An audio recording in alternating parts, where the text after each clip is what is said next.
Evening, everyone, and welcome back to the Football Tribe UG channel. Robert Kesakos is your usual suspect. Welcome back to yet another live broadcast on your favorite football updates channel. It's a pleasure to be back with you on this beautiful Thursday night / evening, where we come to you live once again after it's exactly a quarter past 11 p.m. East African time when we come to you live. And tonight we'll be following up on the two fixtures from, I think, Group E between German and Ecuador. That game is already 1-1, while Ivory Coast are leading Curacao by a goal to nil. That goal scored by Nicolas Pepe. So be sure to follow all the updates on your favorite streaming channel. For those of you that spare the time to be with us, we do not take your love and support for granted. We do appreciate you a great deal. As you can see, I'm trying to juggle a great number of things just to have us ready for this broadcast. Reluctant Gamer says, hey, brother, how are you? I'm doing all right. How about yourself? I hope you're doing good. I hope you've had a wonderful day.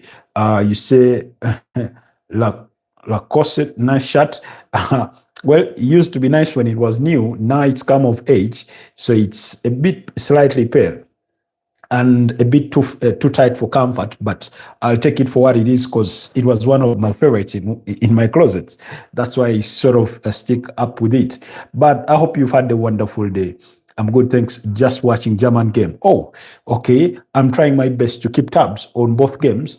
That's between German and Ecuador, whereas on my TV to the left, I have the game between Curacao and Ivory Coast because once again, I want to see more of Yan Diomande. I want to see what is he as good as advertised, especially, when a player comes on the market and they're demanding north of 100 million euros. Clearly, there must be something special about him. And, there's a good reason as to why it's more than just Liverpool, but also the likes of PSG that are really, really interested in his services. And then obviously, I'm also rooting for for Nicolas Pepe as a former Arsenal player. There's a Guela Doué, the brother to Desle Doué of what's his name of France. Then Frank Kessie, obviously. There's just a couple of players in there that I'm really, really rooting for. For those of you that have just joined us, good evening, good afternoon, good morning, good night, depending on wherever it is that you could be joining us from. Kindly like the broadcast, but also consider subscribing to the channel if it is your first time here. But anyways, now I'm torn between two for our poll question tonight. Is it the German game or the Ivory Coast game? Which one do you guys want to predict more?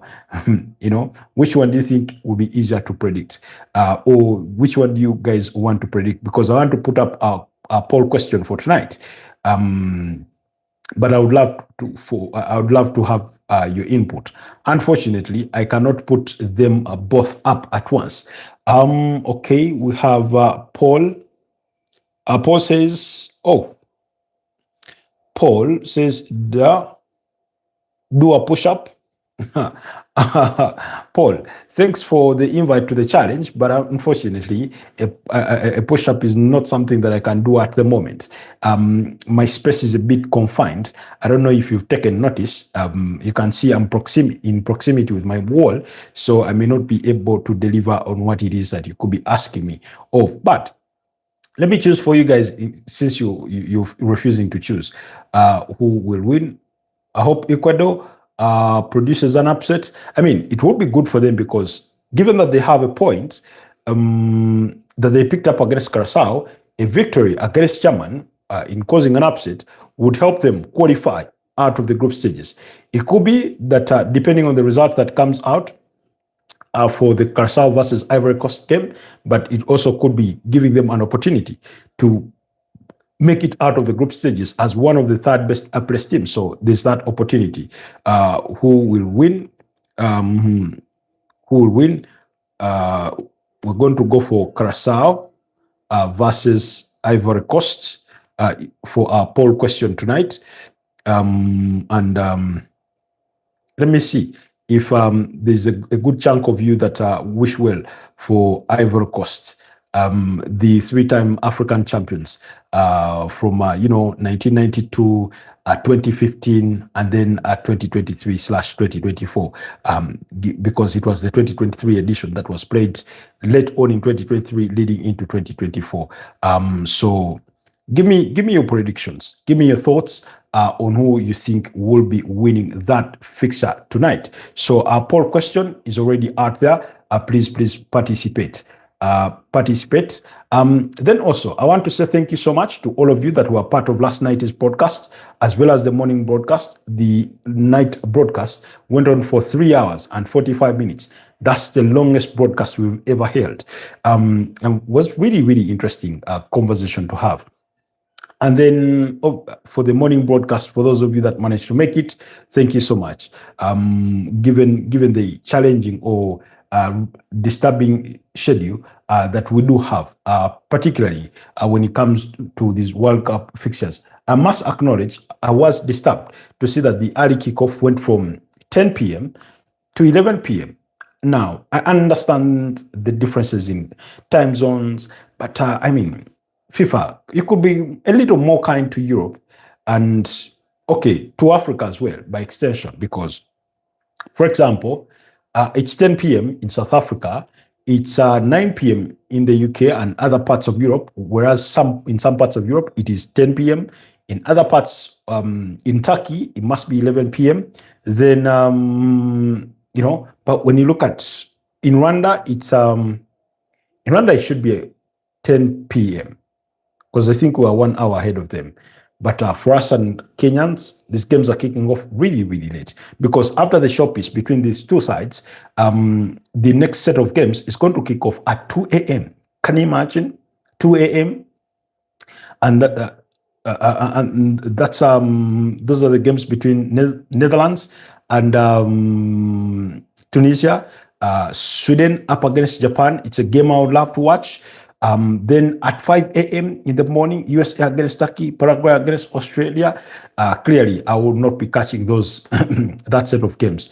Last night, I pushed myself to the limits that I ended up watching the first half of the game between South Africa and South Korea before retiring myself to bed. So Chipe says, "Hey Robert, hi Chipes, congratulations. Mexico are doing doing really, really well in as far as the World Cup is concerned. So congratulations to you and your Mexico team. You say my Mexico won yesterday. Well deserved, well deserved. Czech Republic had some really, really poor defending, and they have a lot to do when they return home, obviously.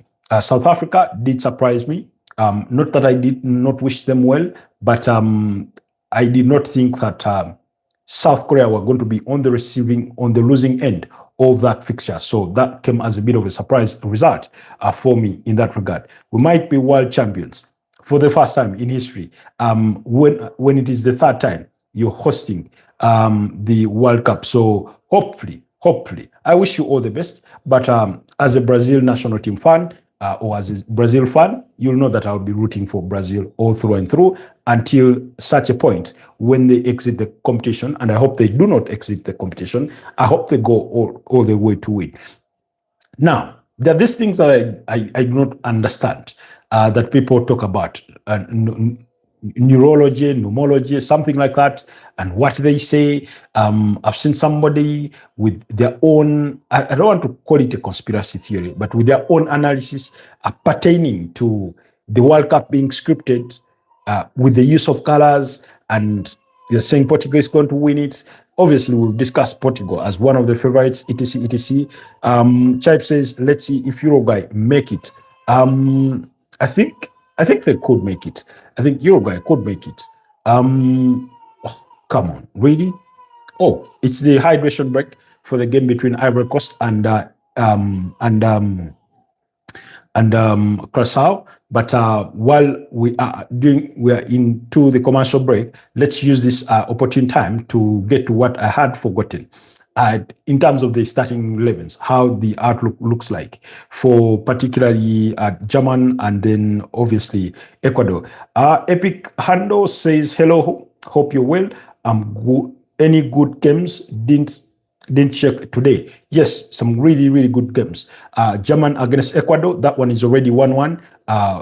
Ivory Coast against Curacao. Ivory Coast are leading by 0-0. That goal scored by Nicolas Pepe, while for German, Leroy Sané did score with Florian Wirtz providing the assist. That was in the first minute of the game. Oh, okay, second minute of the game. And then Nelson Angulo scored in the 9th minute to restore parity for the Ecuadorians in that game. So German have Manuel Neuer in goal, Antonio Rudiger and Jonathan Tah in their backline. They have Ram in their backline. They have played Joshua Kimmich at right back, something that I don't really, really appreciate, by the way. For me, I oftentimes feel like it's a waste of talent playing Joshua Kimmich at right back. Okay, not a waste of talent, but a waste of resources in a way, really. Really? Jesus Christ. Anyway. Okay, so David Ram is in the left back, Alexander Pavlovich alongside Felix Mencha in that central midfield area. Then ahead of them is Kai Havertz leading the lines, while in the attacking midfield you have Jamal Musiala, Florian Wirtz, and Leroy Sané. Then now, Florian Wirtz being constantly used to the left wing, again, for me, I don't feel like it brings the best out of him. I appreciate the reason as why many or more than one managers has used him at the left wing, but I don't feel he executes well because I think he will do better in a double 10, especially for teams that play a back three. For example, Crystal Palace, where you know how they play Jeremy Pino and what's his name? The other number 10, Ismail Sarr, and then lead with let's say Jürgen Strand-Larsen or Jean-Philippe Mateta in that double 10 sort of thing. What Ruben Amorim was trying to do with Manchester United using the double 10s. So I feel he would operate better in that sort of setup, and that's the kind of setup in which he thrived under Xabi Alonso at Bayer Leverkusen. But, you know, it is what it is. Chipe says, do you expect England to reach the semi-finals? I've mentioned about England as being one of the favorites for the tournament. Not that they will win it. I do not have such an expectation. But I think as the competition grows and grows through and through, we'll get to have a deeper insight and understanding of the respective teams. Those that we pre-qualified as favorites and those we may have discounted, you know, and there's those that we qualified as underdogs, the likes of Norway, you know, and regards to how they're performing. Obviously, I've been disappointed by Turkey. But just to respond to your question, it is possible that they make it to the finals, to the semi-finals, but for now, my conviction is of them making it to the quarterfinals. I have a feeling that's where their journey could end. That's the sort of feeling I have. Then, for example, I could imagine one of the semi-finals being Portugal versus Spain. I could imagine it. I do not know. I could be wrong about that. But I'm sort of envisioning that in a way. Then, of course, wishfully, maybe Brazil, somewhere in there, versus who? Versus German, versus the Dutch, versus, you know, England. Nah, I mean, we'll have to wait and see.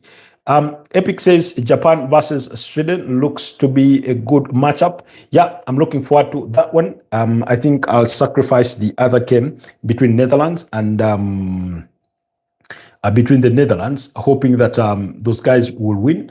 Because I sort of feel against Tunisia, I feel like it could be a routine victory for the Dutch. So that's why my concentration will be on the Japan-Sweden game. Okay, but that's how the Germans have set up. For the Ecuadorians, they have Galindez, they have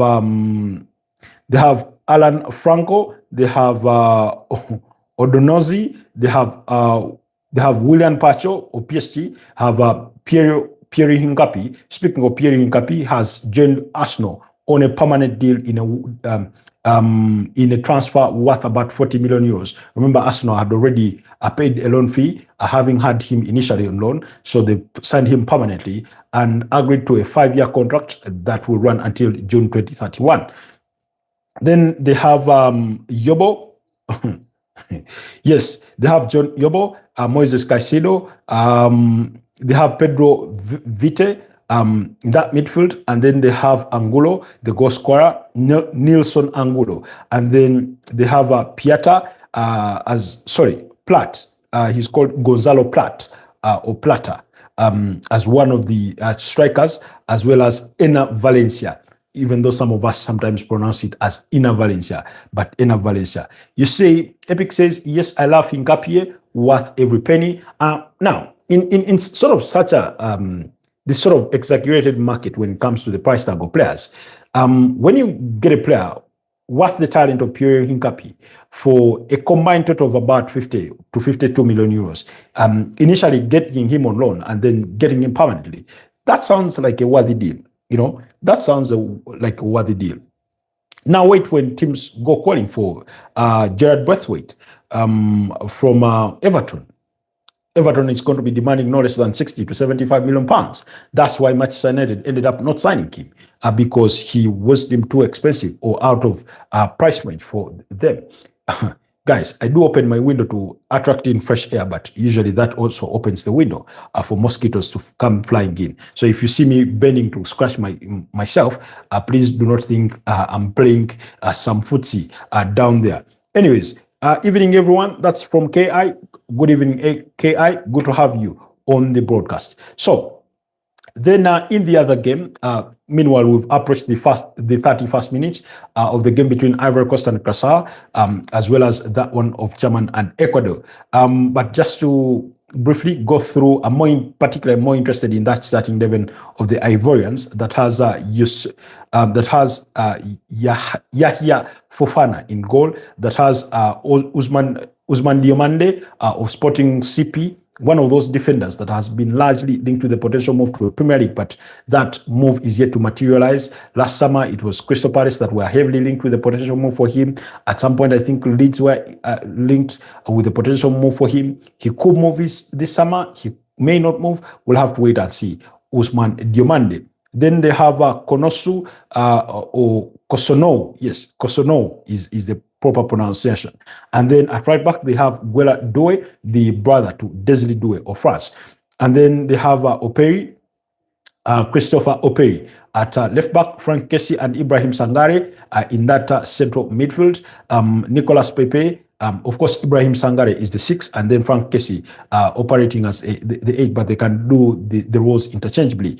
Then Nicolas Pepe in the 10, Yan Diomande to the left, and then Madou Diallo to the right, and then Angie Boni leading the lines there for the Ivorians. So really, really good, setup or strong team there. And by the way, Ivory Coast, for where Senegal may have fallen short, I feel like Ivory Coast is going to be the team that sort of occupies that space or fills that void for the African continent. Now, to be fair to Senegal, I mean, they did find themselves in a really, really difficult group because you are against the 2018 champions and 2022 losing finalists in France.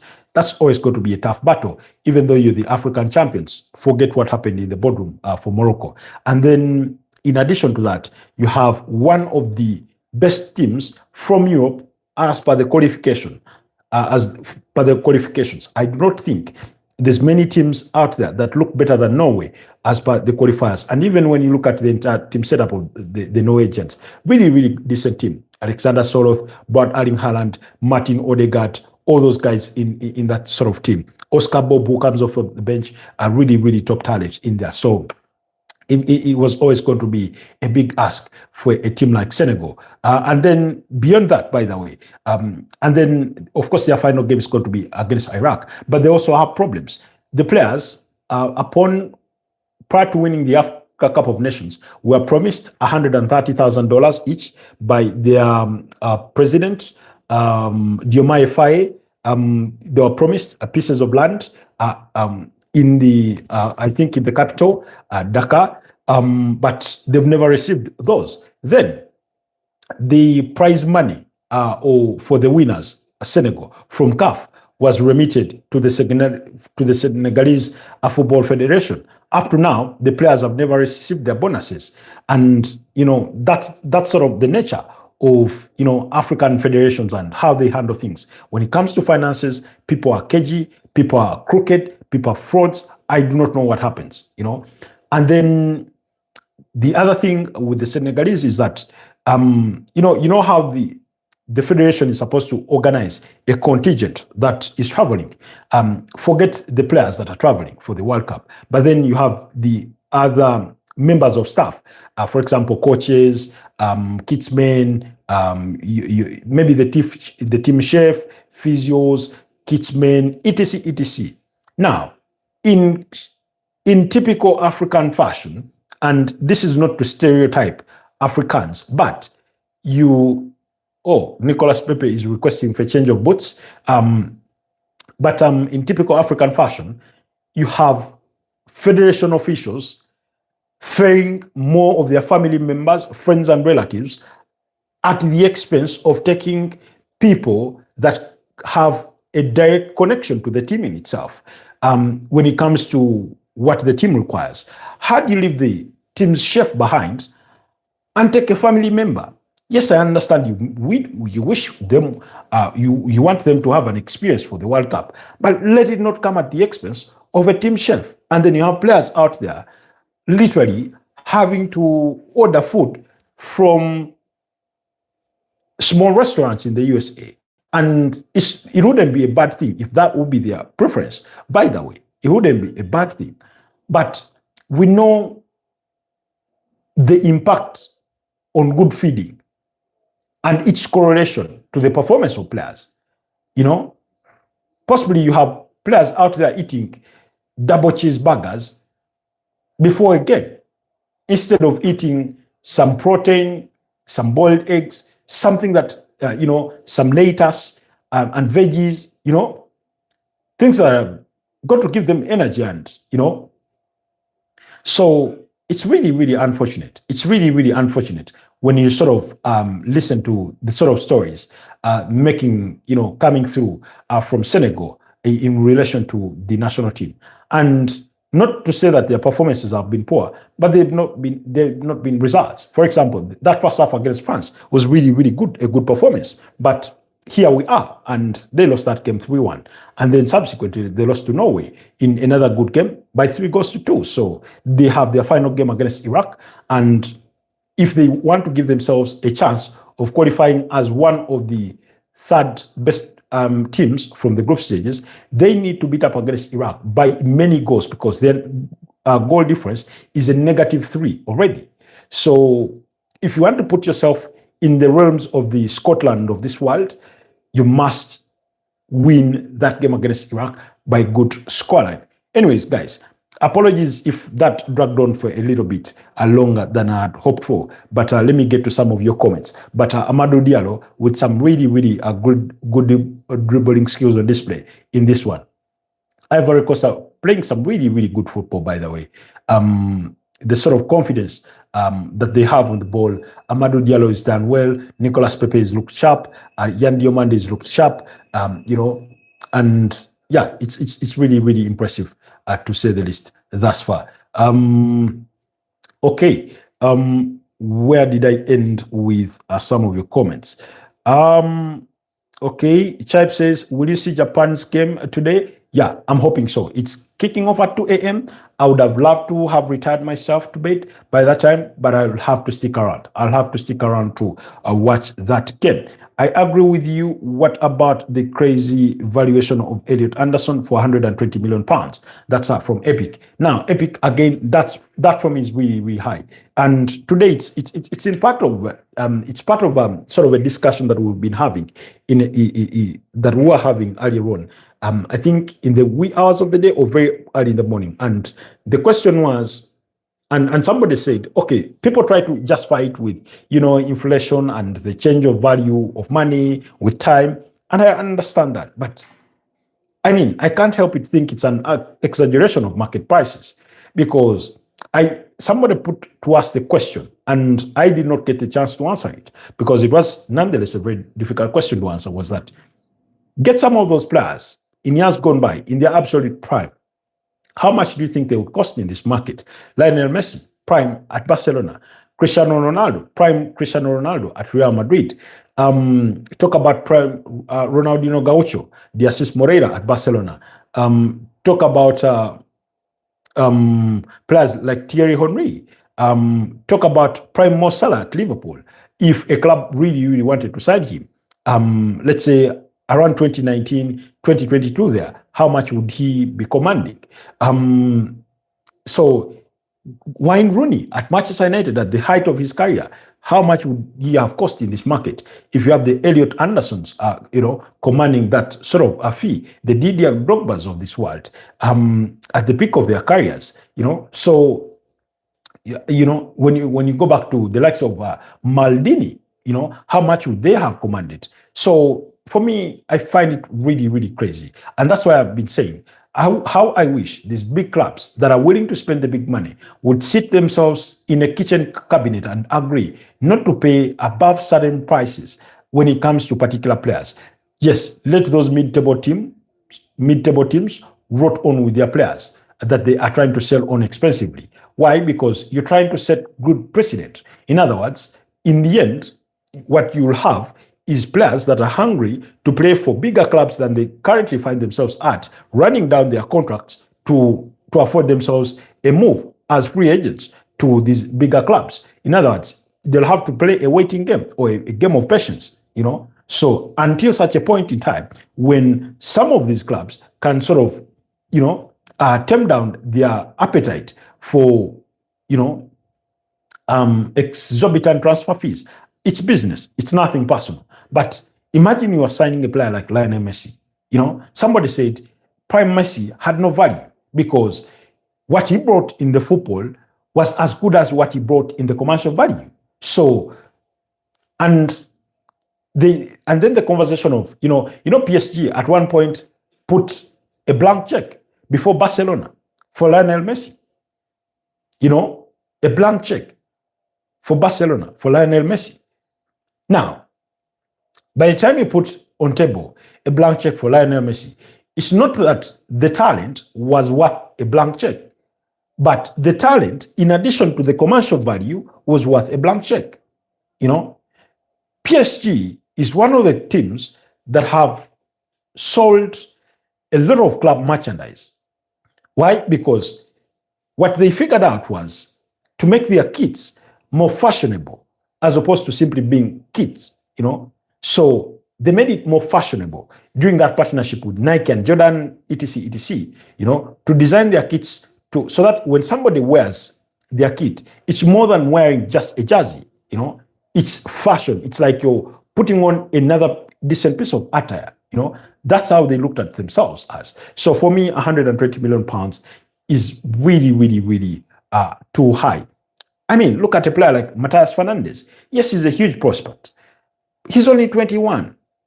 He's had 2 averagely good seasons with Southampton and West Ham, both teams that have been relegated. And West Ham are commanding for 80 million pounds. 80 million pounds in 2009, that's what it cost Real Madrid to buy off Cristiano Ronaldo. So, anyways, that's just one man's opinion. I do not know what you guys think, but you can also contribute to the conversation down in the comment section. Chipe says, I think Spain will beat Uruguay.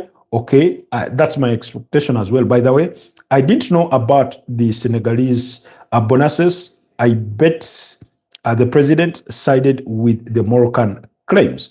Now, the president was the first to say we are not returning the title, the trophy, to CAF, because that matter is now before the Court of Arbitration for Sport, because the CAF disciplinary committee decided to overturn an on-field result in trying to give the the trophy to Morocco and awarding them a 3-0 victory under the guise that Senegal had absconded the game or forfeited the game when they walked off of the pitch during that moment when a penalty was being awarded against them for Malik Diof's foul on Brahim Diaz during a set piece late on in the game at a time when they had an opportunity to score sort of be squandered by a foul, a call for a foul by, I think, it involved Akraf Hakimi, so something like that. So really,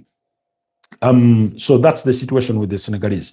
Reluctant Gamer said Sweden versus Japan will be a good game tonight. Yep, that's my expectation too as well. I hope it does live to the hype and the billing. Yes, Gamer, can't wait for that really balanced team. I would love to hear Dragon Screamer song if Japan scores. That's from Chipes. Hopefully you do. If Wits is 116 million, then Zidane would be GDP of a Pacific island nation. Exactly. Prime Zidane, prime Zlatan Ibrahimovic. Those guys would have cost an arm and a leg. Talk about players like Xavi, Andres Iniesta. How much would they have cost Sergio Busquets? You know, because I think that Elliot Anderson, and I mean no disrespect in saying this, is only half the talent that Sergio Busquets was.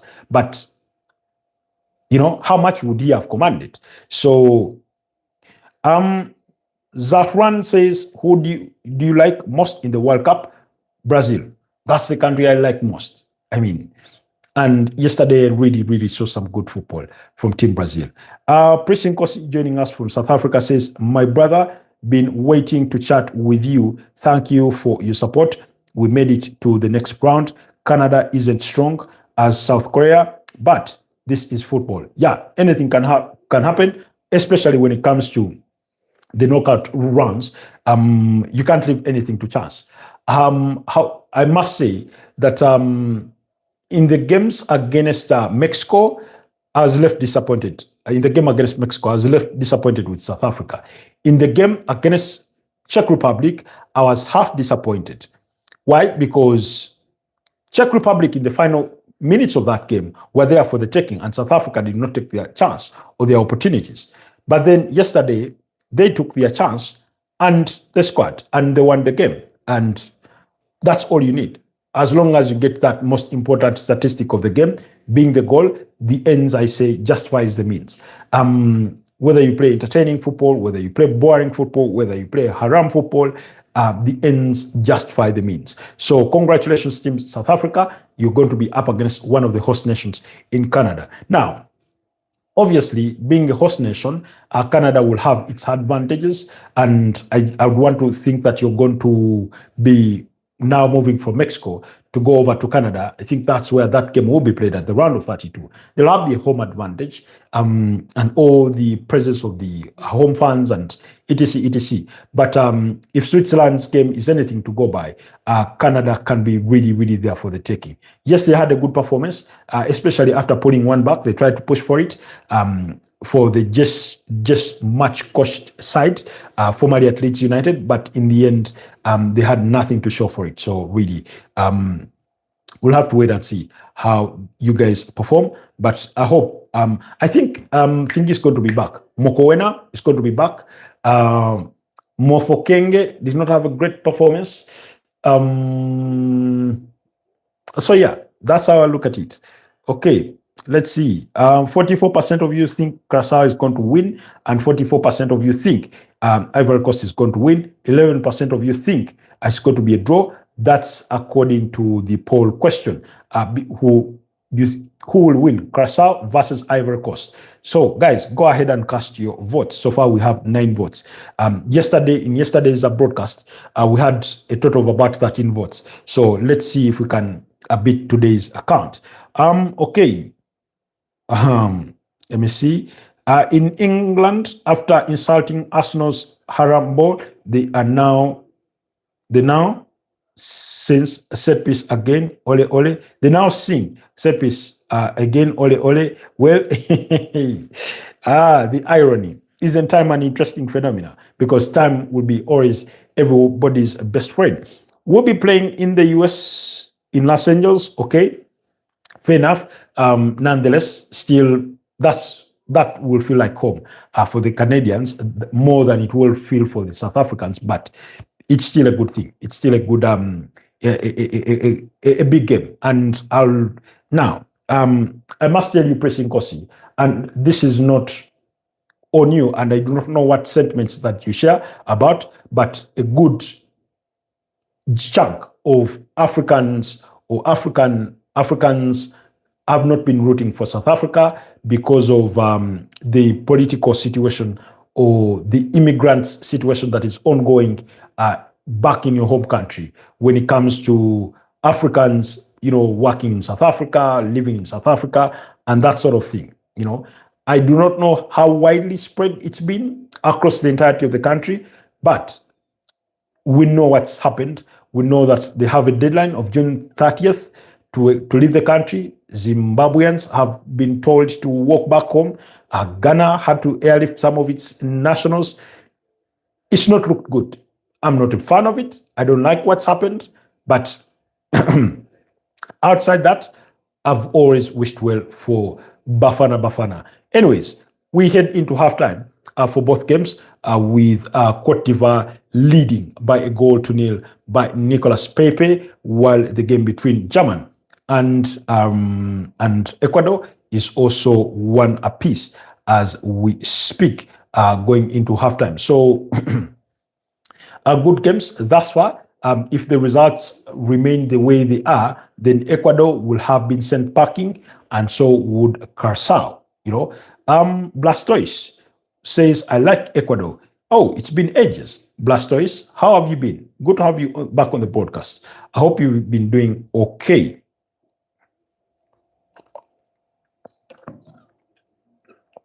At one point, Blastoise was one of our regular suspects on the channel, but in recent times, for whatever the reason could be, he has been absent. But it's good to have you back. It's good to have you back. Anyways, okay, somebody called Jesus Christ. Excuse me for a second there. Somebody called Josh Allen says, I'm not wiping.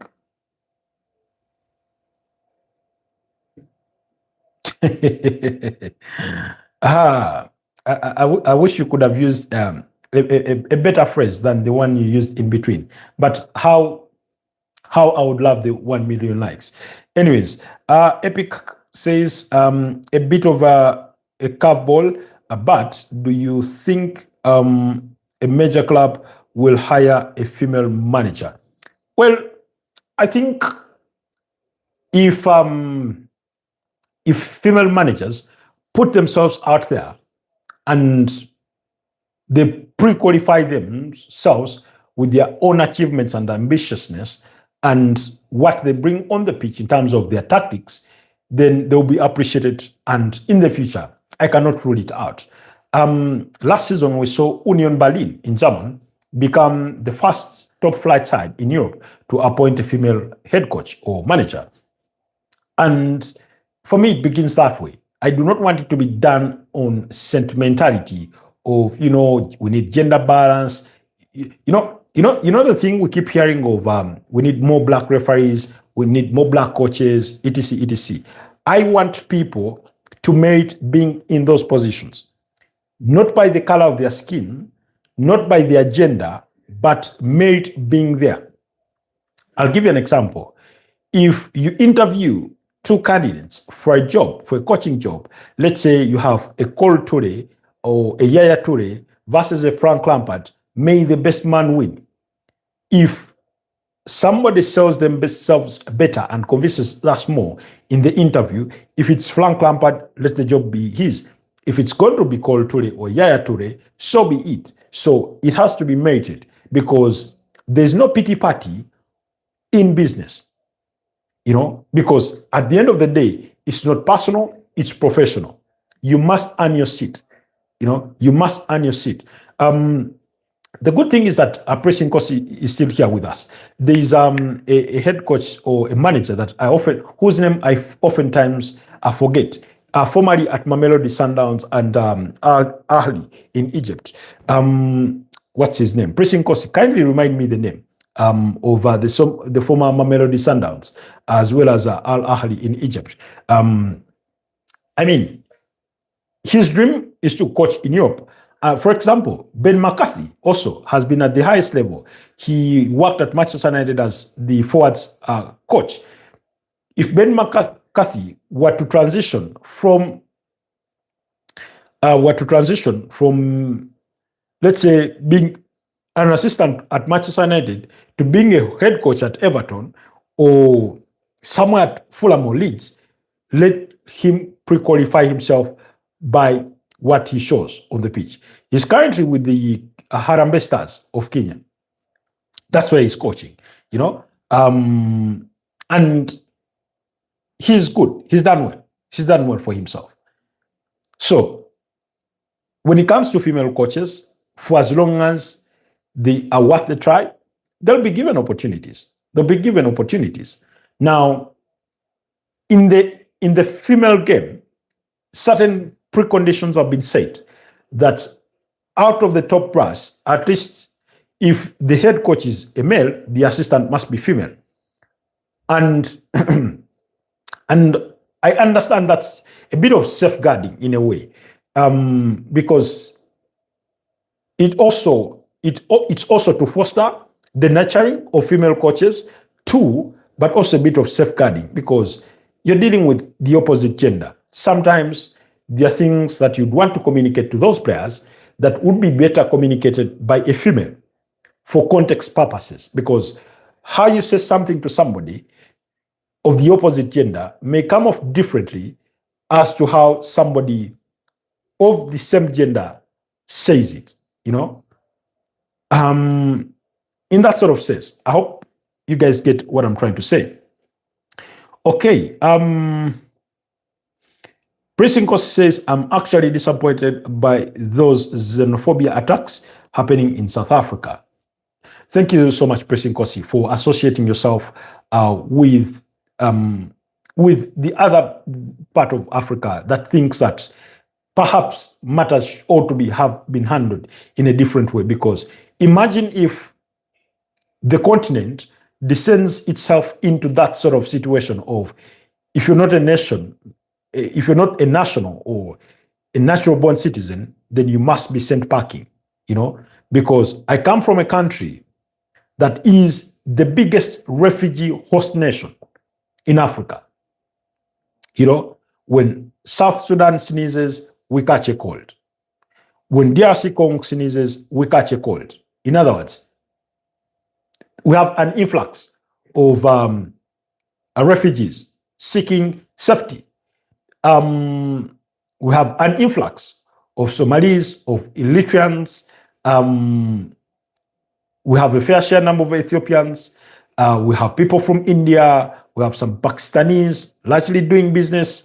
We have people from all over the continent, literally, But majority of them are from our immediate neighbors, from Rwanda, from Burundi, So if we descend our continent down that path, it's a very, very slippery path. It's one that can easily transition or into a catastrophe, So I just don't want us to walk that path. And, the funny thing is that, and okay, it's not funny, but it's the disappointing thing. As in every struggle, genuine or otherwise, you have opportunists. So, for example, you have a business owner who is a foreigner, and you go to ask about their validity of stay. What does their fridge have to do with it? Because come to ask for papers, and you end up walking away with their fridge, with their refrigerator, those kinds of things. You end up rooting their business. What does the business have to do with the individual? And by the way, when the dust settles, will Black South Africans be better for it, or they will remain in the same position that they were before. Because it's not a given that if you kick Robert out of South Africa, then you who has kicked Robert out, your life is going to be better. I think for Black South Africans, I think they need to associate more with the radical thoughts of Julius Malema, not all of them, but some of them, in regards to pointing the guns in the right direction. Because I'm sure those Black South Africans are not delusional about who they know controls the country's means of production and wealth. They know where that power is. They know, So, but somehow, somebody has misguided them or misled them into thinking that kicking out a Zimbabwean, a Namibian, a Botswanan, a Ghanaian, a Nigerian is what they need to succeed in their own country. I do not think that should be the case. Anyways, I'll leave that at that. Okay, Epic says, I agree with you, but look at the Somali referee. He made it on his own, yet he still faces bias. Now, okay, for Omar Atan, that's political bias. That's political bias. It's not professional bias. Professional bias is, for example, if Epic and I do an interview and allow me use the assumption of Epic being white to say we both did an interview for a job and I came first and Epic came number 2. But because he's white, he's given the job over me because I'm Black. That's professional bias. That's professional bias. So, but for Omar Atan, it's political bias. It's nothing to do with his merit. It's nothing to do with his professionalism or lack of. It's political bias, 101. That's the difference, So, the referee, Clement, the French referee, he's called Clement something. I forget the other name. If we are putting him on a weighing scale with Omar Atan in regards to say who should officiate a World Cup semi-final between Spain and Portugal, and then on another, and we're putting them on a weighing scale, Clement is more experienced. He's a better referee, That's just the honest bit of it. So I'd be okay saying, Omar Atan, I like you, but he's better than you. Let him take charge of that game, So for as long as we do not bring prejudice to the table, I'm all good. Somebody ought to merit to be where they are, Now, from a nurturing perspective, I would understand if you advocate for inclusion. I'll give you an example. For purposes of having, let's say,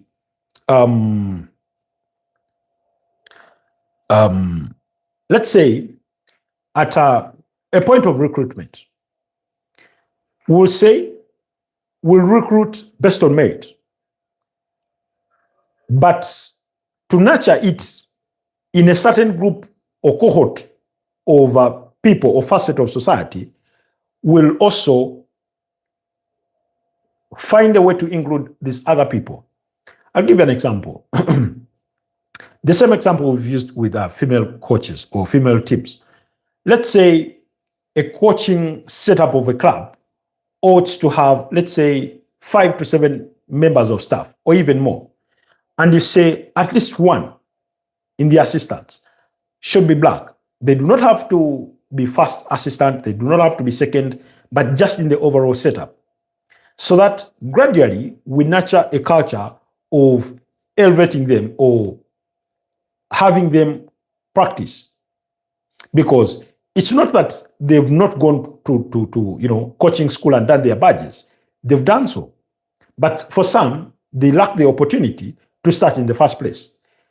The example to justify that I'm going to use is the case of, I'll give you an example. In Uganda particularly, I'll use the example of Uganda because I do not know what happens in the job market elsewhere. You'll go to school, and I'm talking about university or college in this particular case. You do a 3-year program, in between which you have an internship of 2 months. Now, It's so bad that in some cases, you as a student ought to pay an institution to offer you an internship placement. You can imagine it comes to that because it's a prerequisite that you must fulfill in your education path for you to be able to graduate. So you go on and do that. Then when you graduate, regardless of what your of your transcript says, you ought to get somebody that takes a chance on you, that takes a bet on you to say, I'll give you an opportunity. Because oftentimes in the job market, they are looking for a little bit of experience, some experience. In some cases, it could be 1 year experience, it could be 3 years. But if I've been in school and I've not been working, and my own experience is 2 months internship, where am I going to get the 1 year experience if I'm not even given an opportunity to even volunteer my services at an organization? Forget being recruited under payment, being on a payroll of an organization. Sometimes you're just looking to volunteer somewhere so that you acquire that experience, and they close the door on you. So you spend 5 years, 7 years, 10 years on the streets looking for a job. And for most graduates, do you know how people end up in different fields than those that they've done their education in? People will take up an opportunity where it presents itself the first. If you've been on the job street market hunting for an opportunity for a year, for 2 years, for 3 years, and let's say you graduated as an accountant, but then somebody is offering you an administrative assistant role, that's what you're going to take up. Before you know it, you have 5 years experience as an administrative assistant, So there must be a point where we give people a chance to be trained, to get that experience, so that after, let's say, 8 years of doing your coaching badges, you can write on your CV and say, I've been part of the coaching staff at Arsenal, at Tottenham Hotspur, at Everton, at Wolverhampton Wanderers, etc., etc. And therefore, if a team like Chesterfield, in somewhere in League One or League Two, whatever they are assessing candidates for, a permanent coach or a head coach, they can say, okay, this guy has had the opportunity to work with Mikel Arteta at Arsenal, with Roberto Di Zerbi at Tottenham Hotspur, with David Moyes at Everton, with Gary O'Neill at Wolverhampton Wanderers, with Scott Parker at Fulham, and that sort of thing.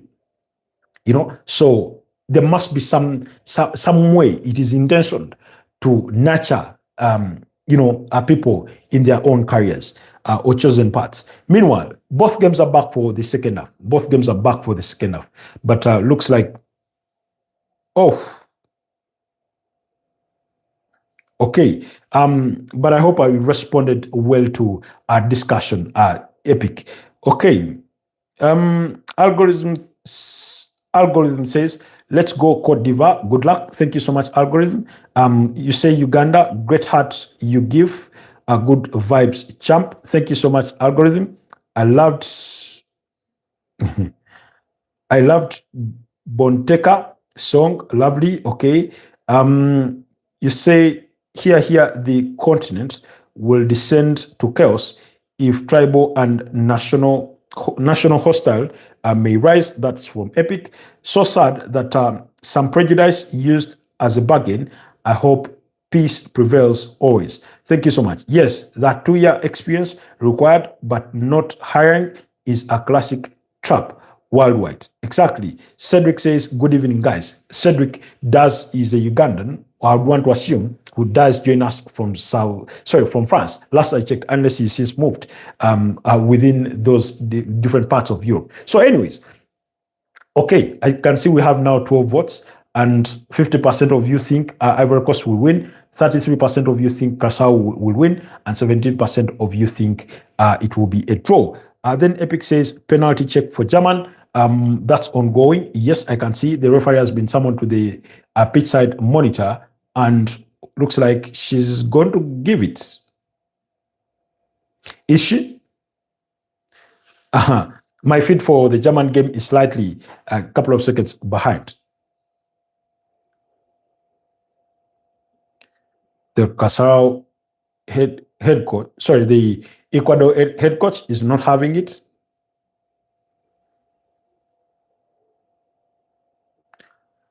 Anyways, so so basically, it happens in many industries, but somebody out there must be willing to give you a chance, an opportunity to try out your luck and see if you can put your education to work. Meanwhile, no penalty. The penalty was not awarded, so we play on. Oh, so basically, I'll give you an example. An example of myself. I graduated as an IT student, and that's a good, almost actually over a decade ago. And at the time of graduating, I was already doing digital journalism, writing local sports news for a website called bigeye.ug. But when I ventured into the market for an IT job, opportunities never fell in place for me, never at any one point of time. Not even an internship, or a postgraduate internship. No, that actually came about, let me see, more than 5 years later, and this was during COVID-19, when I got a graduate trainee opportunity,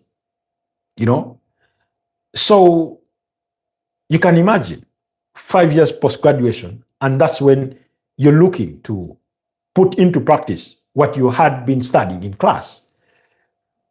In between there, I've taken venture into another department of IT or information technology, and that's digital commerce. So I did social media management, digital marketing, and then honed my skill into writing and public digital communications or public relations. And that's how I led life, bit by bit. But it's because nobody gave us a chance. The world, depending on what economy you're playing in or you're working in, sometimes you do not get that opportunity in your chosen field. It's unfortunate, but it's the sad reality of life, unfortunately. Oh, is that Ena Valencia that has been sent to the to to the technical bench by Jonathan Tah? Jesus Christ.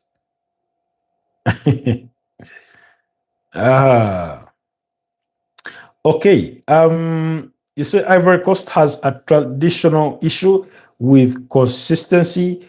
They can be very good, but ruin themselves, their chances. Yeah, we saw them against German. The German game was there for the taking, but they squandered their opportunities. Raymond Gangumba says hi. Oscar Mingweza should sign for about 78 million pounds. Deal for Oscar Mingweza. Move to Newcastle. Then you add to say Fraulein Balogun for 41 million euros. And then you talk about Antonio Nusa. Okay, hopefully it all works out. I hear you, man. It's a cruel world. Exactly. So, but for what's happening in South Africa, that one I cannot associate myself with. Because is there any single country on planet Earth that does not have immigrants? Lecture me, guys. Because I'd want to think that even in small countries like Liechtenstein, like Luxembourg, even where entry and exit of people is really, really controlled, in countries like Norway, so I've had, in countries like Finland, you still have some immigrants. There may not be as many, but they are there. They are there. So if we look at the United Kingdom, I know nationals complain that their immigration policy has to change, and it changes depending on those in government, whether it's Labour Party, Conservative Party, CP, etc., etc. But just imagine if the Aborigines of the United Kingdom woke up and said, we are going to kick out every immigrant, and we are going to do it in the manner that South Africans have done it, it would be a bloodbath out there. You know? So, and by the way, I do not know what the numbers say or what the statistics say. What's the ratio of immigrants in South Africa in relation to the nationals? You know? Is it even 8-2? That for every 8 nationals, you have 2 immigrants? I don't want to think so. But yet somehow, somebody has told that Black South African population that immigrants are the ones impeding your success. They couldn't, they just wrong. They just wrong. But it is what it is. Anyways, let's enjoy the second half of these games. Oh.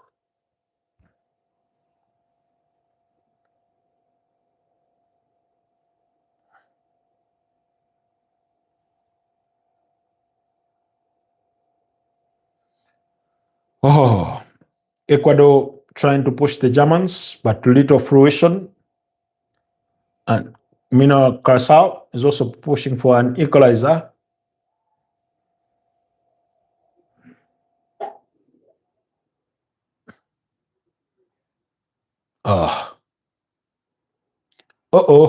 Oof.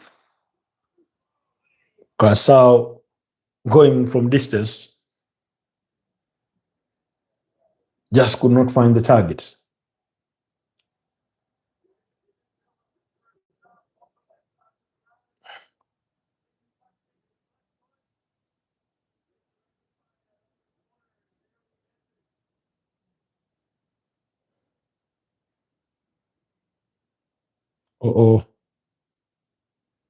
Good defending.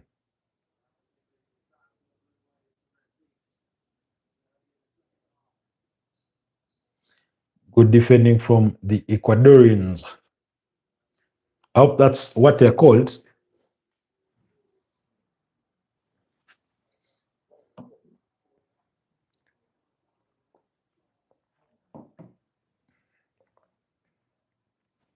Jonathan Tah has been physically imposing on the ball, on and off the ball.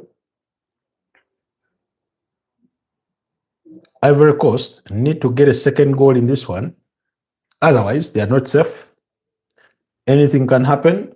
Yes, a draw will still guarantee their advancement. But I'd rather they put this game to bed.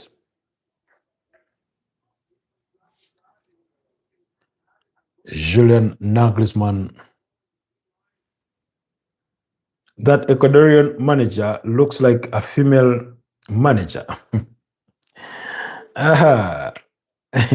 Because of his hair or what? Or his sort of facial profile. I don't want to do the insinuations of Kim Kardashian's dad. Yes, his hair is too feminine. I understand where you're coming from. Your impressions of it are as good as mine upon first glance. Xavier Mascherano is somewhere in the stands there, watching German against Curacao. Sorry, against Ecuador.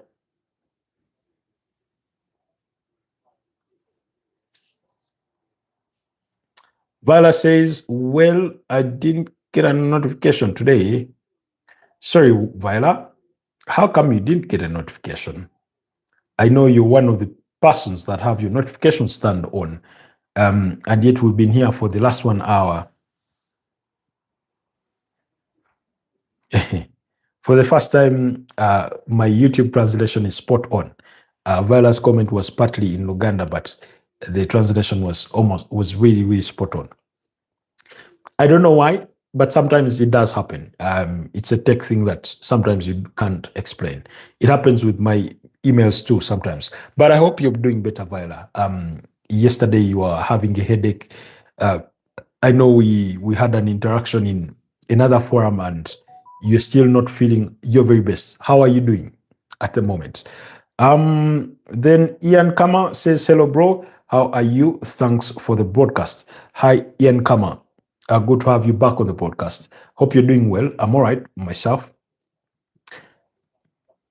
Guys, do not forget to vote on our poll question. I can see we have 16 votes thus far, and 62% of you think that Ivory Coast is going to win. 25% of you think Curacao will win, while 12% of you think it's going to be a draw.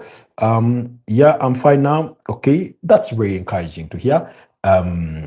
Continue to recover in the best possible way.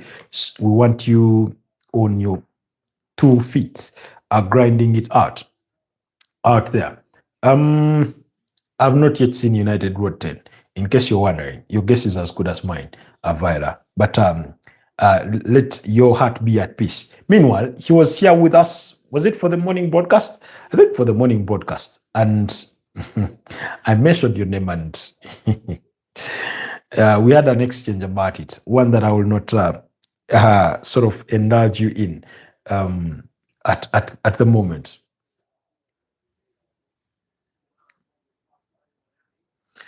Ivory Coast are lacking the second half fluidity that they had in the first half. They're not moving that ball quick enough. Kai Havertz has been withdrawn, as well as Joshua Kimmich, and the armband has been handed over to Antonio Rudiger. Denis Undav and Thiaw have been introduced. Denis Undav did score a brace against Ivory Coast to help German come from a goal down to win it by 2-0. Ian Kama. Yeah. Oh, I was trying to remember exactly. I was here telling myself, Ian Kama is a Ugandan, but I'm still trying to figure out in my head. It's Kato here. You say you are up country, but you're back to Kampala. Okay. Good to have you back. I hope the trip was worthwhile in your respective hustles that way. Ian Kama is an Arsenal fan, and his twin brother is a Manchester United fan. I don't know whether they intended upon it to fall on different sides of the coin in as far as Premier League football is concerned. But I can only hope that it's been a worthwhile journey for them both. Ian, which country are you rooting for at the World Cup? You are not here when we're sort of sharing among us, ourselves about what countries we are rooting for. I'm Team Brazil, just in case you're wondering. And in as far as Africa is concerned, it's always Ghana first. Ghana first, and then the others follow. You know. Oh, Anthony Say has been introduced for Curacao. I don't know. Both games have had a dull start to the second half.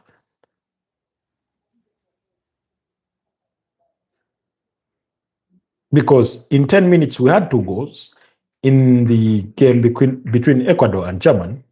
And yet now it's sort of that tempo has fizzled out. For Cote d'Ivoire against Curacao, that sort of fast pace, high tempo that we had in the first half has sort of fizzled out.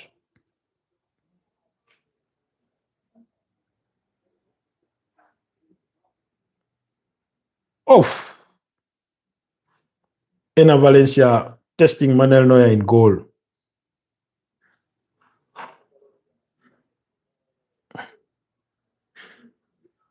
That was a good attempt.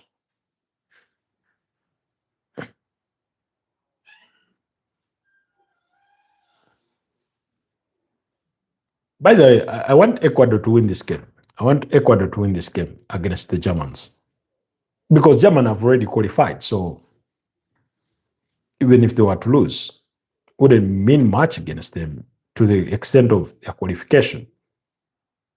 I don't feel that Ecuador should be sent packing already.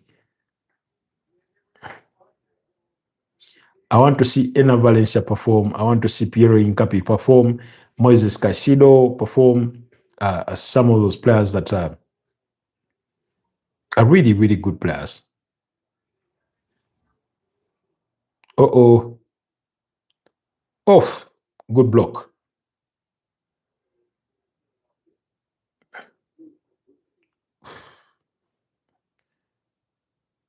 Good serve from Galindez there. No one was, you said no one was panicking, was picking German despite their terrific World Cup record. Oh, it's goal number 2 for Team Ivory Coast, and it's Nicolas Pepe with the second on the night.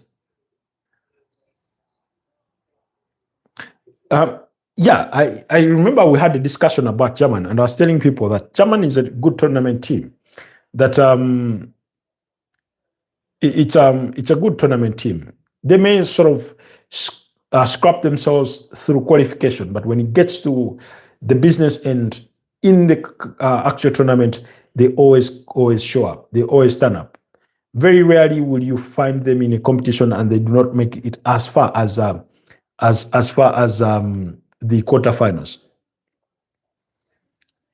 Ibrahim Sangare, I think with the assist, Nicolas Pepe places that ball beyond the reach of the Curacao goalkeeper. Beautiful, beautiful goal. The way he takes that, and it's 2-0 for Ivory Coast.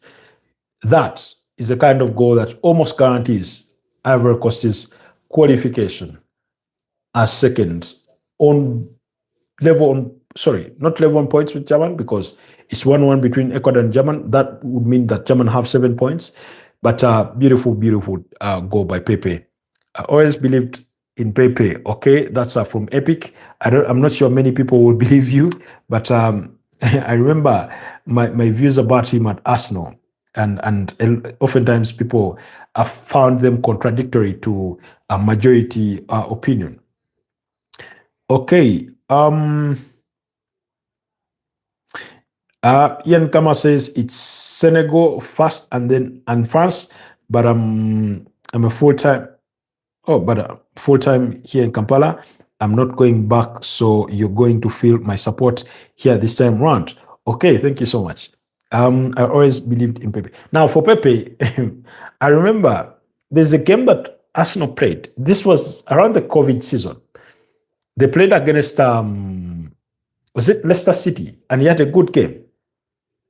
Either Leicester City or Fulham, and he had a good game. The next game he was not even given a chance. And I was thinking to myself, come on, give that guy a chance.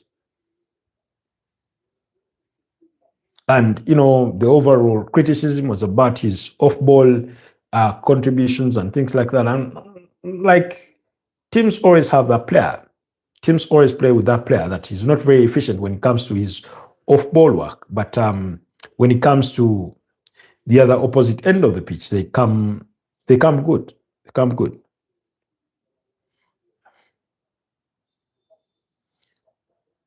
I don't know. I feel the Ecuadorians are not showing enough hunger for this one. And yet their life depends on it. They need to win. I know they're not up against an easy opponent, but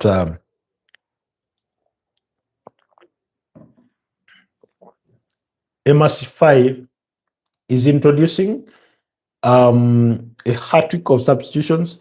Yan Diomande, Boni, and Pepe off.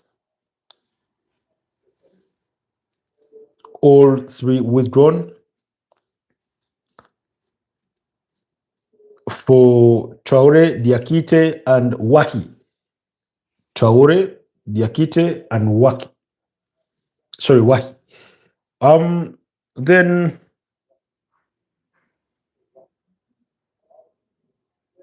I'll be back. Need to go eat something. All right, Epic. Go grab yourself a burger or some KFC or some McDonald's. I don't know what you fancy, or Chinese. When we are watching those movies and series or TV shows, mostly American, when it's time to order food from outside, they often say Chinese or pizza One of those. So I don't know. Whatever it is you're going to have, go knock yourself out.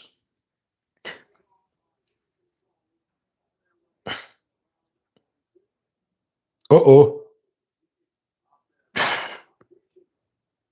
Chinese is great. What does by the Chinese mean? Because when people say it, it's like it sounds simple, like the way you'd say French fries or chips, what we call chips. People in in the white world call them French fries. I don't know who decided that they be French. Since when is Irish potatoes from Ireland, which is supposed to be Irish, became French fries? Anyways, jokes aside, but what's the composition of Chinese?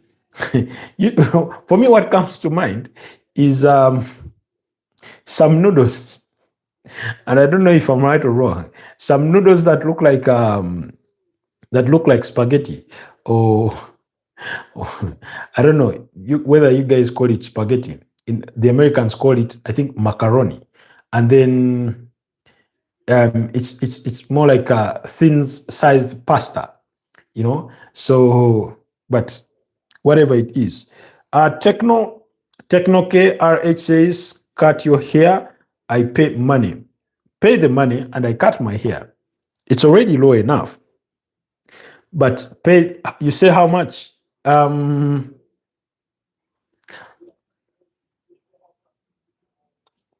$50. Pay $50, and I'll cut my hair." Epic says noodles and stir. Sorry, you said noodles and stir fry are typically a protein lock chicken, beef or pork with veggies and noodles. Okay, guess I was right. I guess right. Noodles. Noodles is a composition of it, but it sounds like one of those quick meals or go-to meals when you need to have a quickie for a meal, if the phrase is to suffice.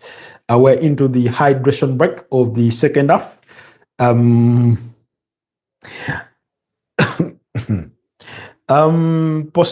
Meanwhile, as we speak about the World Cup, Arsenal are interested in Bruno Guimaraes. Yes, the Gunners are interested in signing in Newcastle's Bruno Guimaraes.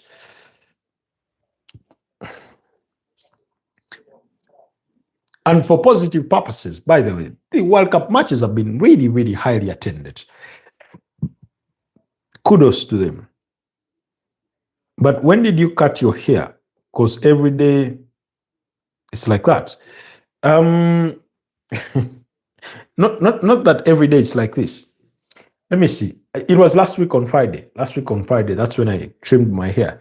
I prefer it to be short so that when I go to take a bath, I can feel the water hit my scalp. It's often very, very refreshing. Now, when my hair sort of overgrows and I'm out there walking in the sun, my scalp becomes a bit itchy, a bit uncomfortable. When I go take a bath, I do not feel the water hit the scalp of my head. I don't like it that much. I don't like the sound of that. So every 2 weeks, I prefer to be at the barber shop to have it, reduced a bit. Reduced a bit. So I try to keep it at a very, very low level.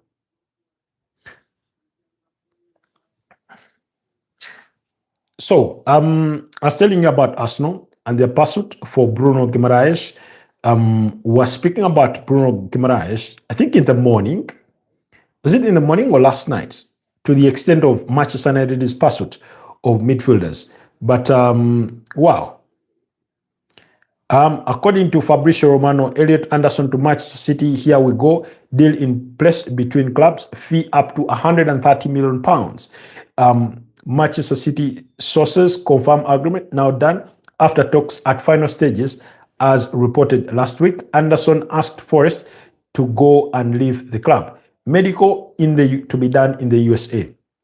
That's according to Fabrizio Romano. Oh,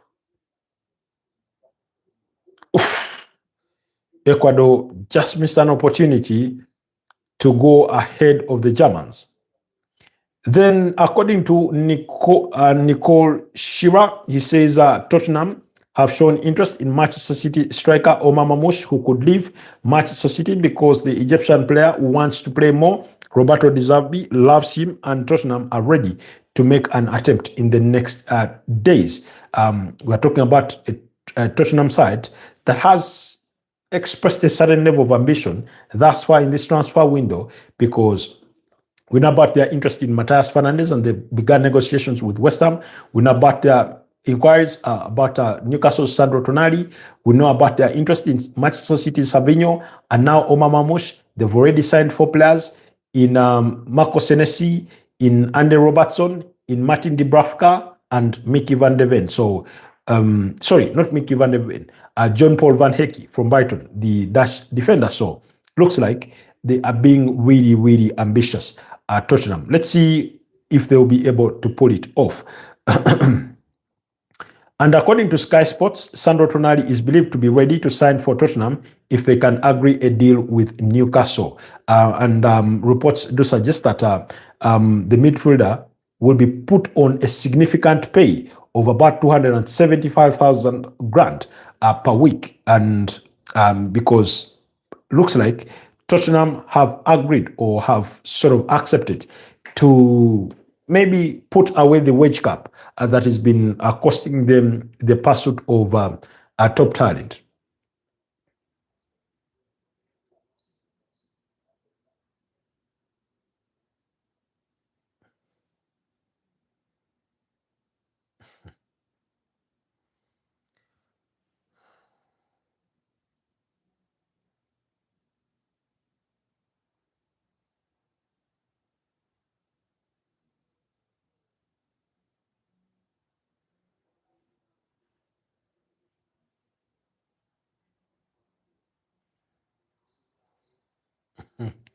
Okay, let's see what Viola is saying. Okay.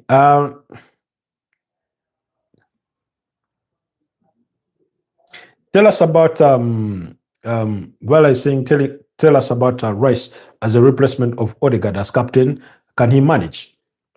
Okay, now, first of all, I'm privileged that you even posed the question because it's a topic that you submitted on during the day, and I may have contrasting views. First and foremost, leadership-wise, in terms of the optics and how it all looks on and off the pitch, when he's speaking to the media, he's capable. He's shown capability, and he has history or pedigree of having been captain at West Ham and right from a young age. So I think he's capable of being an Arsenal captain and offering the leadership and also having the respect of the dressing room. He's first of all, he's a good player, one of the most consistent players on the pitch in that Arsenal dressing room. However, oh, Leroy Sané just missed an opportunity to put the Germans ahead. He did all the good work, but his final attempt on goal wasn't as decent as the Ecuadorian goalkeeper gathered that one. Now, the challenge is if you're going to withdraw the armband from Martin Odegaard, it for me it feels that it has to be if Odegaard is leaving the club. And then I, for one, as a fan, I have reservations about Odegaard leaving Arsenal because they do not have a player in their setup that is similar to him in regards to what he does. When it comes to ball retention, recycling, he's the best they have. Yes, the last 2 seasons or campaigns have not been decent for him, or he's not been at his very best, but nonetheless, it doesn't make him less an important member of that squad. So oftentimes, when you withdraw the captaincy from one player and hand it to another and keep the former captain in the same dressing room, especially when they are still a very active member of the squad, forget the scenario where, let's say, you'd be withdrawing it and it's a goal. Ecuador 2,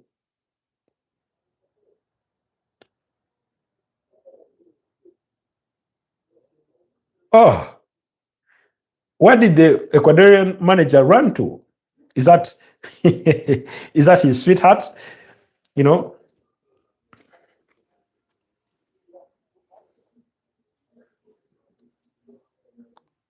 it's a goal for Ecuador. It's 2-1 against German.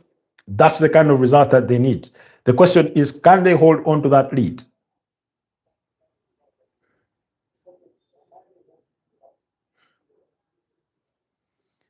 The Germans have little to lose in this game. So if I were them, I wouldn't be. Ah, and he was onside. Oh, ball gets headed in and he flicks it past Manuel Neuer. Beautiful take. Plata, Gonzalo Plata is the goal scorer to make it 2-1 for the Ecuadorians. So it's meanwhile the Ivorians are trying to conjure out something here.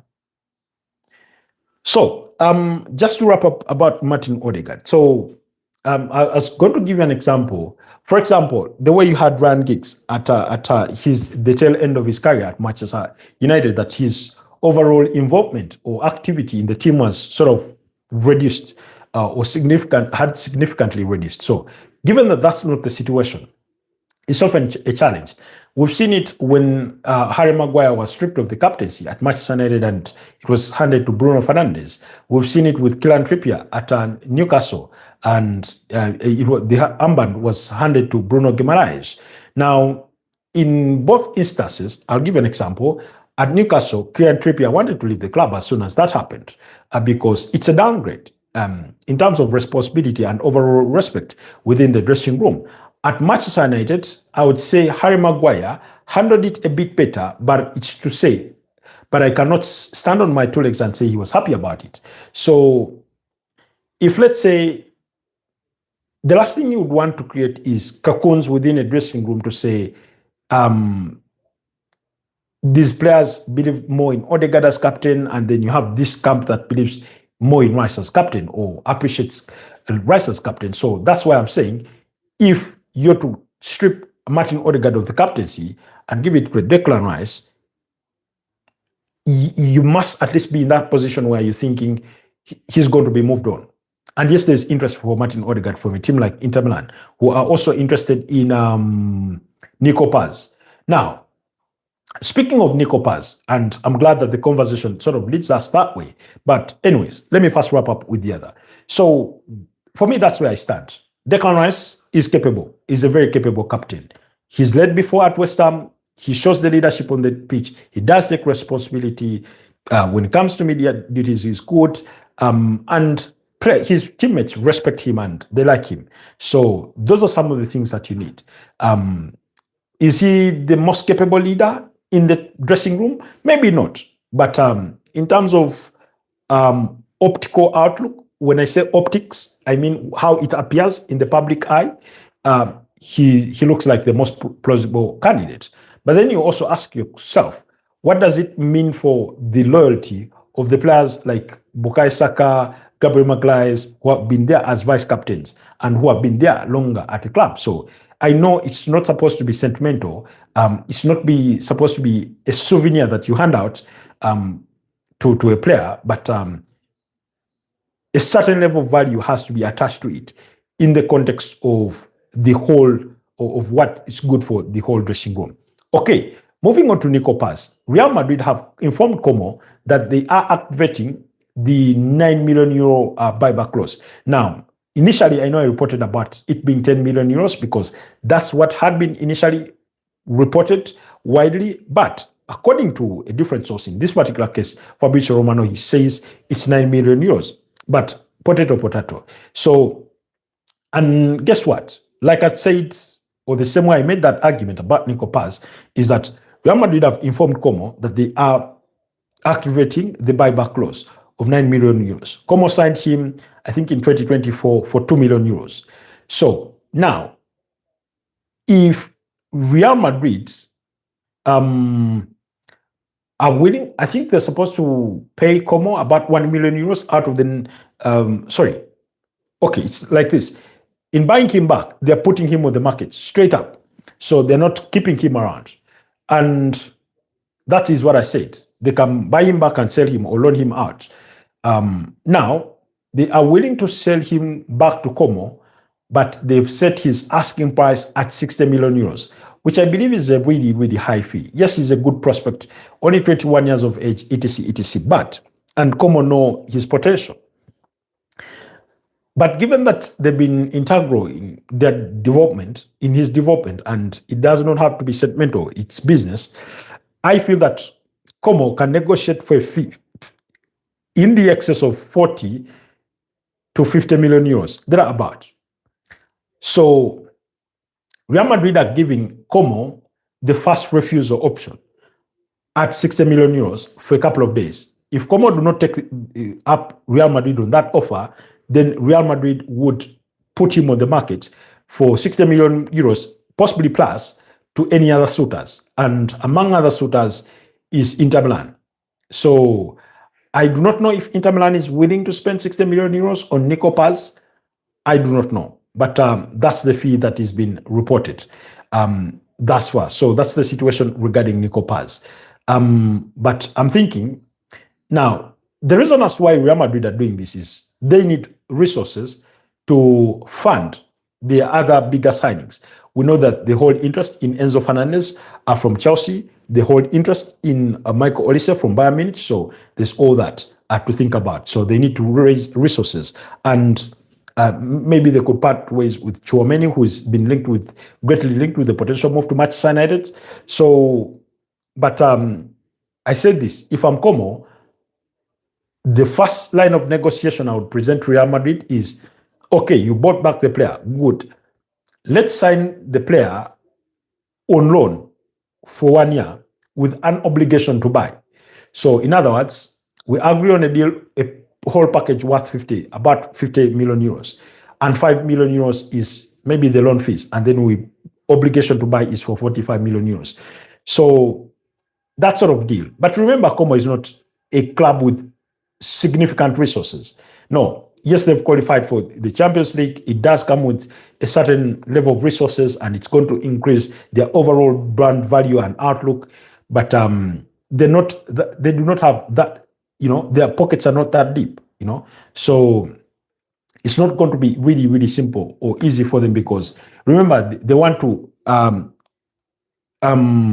deepen the depth of their squad because of Champions League football, and they are interested in Chelsea's Trevor Chalobah. So that's sort of the update regarding Nico Paz and Como. But all that emanates from Vela's question about Declan Rice and then the example that I ended up citing. Oh, Curacao needed almost connected into the back of their own net as a decent cross.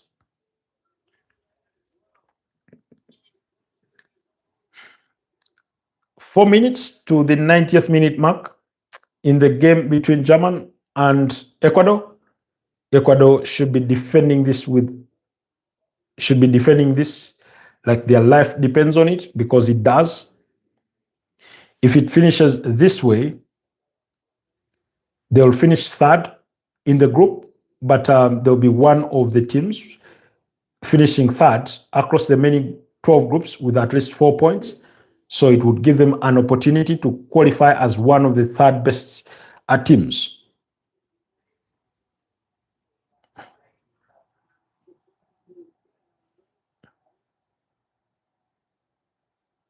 Off.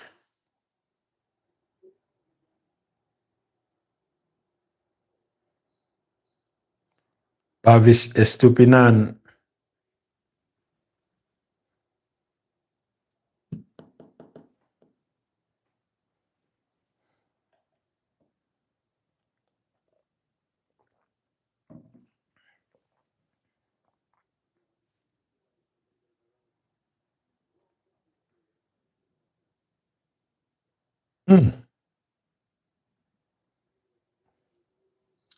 Ivory Coast. still pushing for that third goal, but it's still eluding them for now.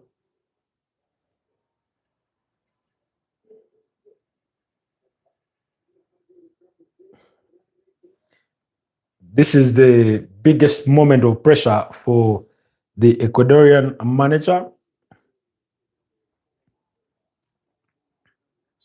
Pavis Estupinan puts it out for a corner.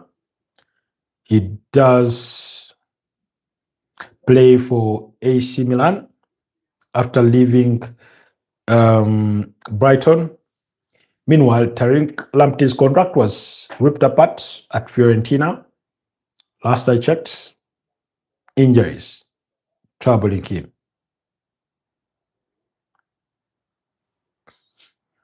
Uh-oh. Ah, that's a decent save from the Curacao goalkeeper.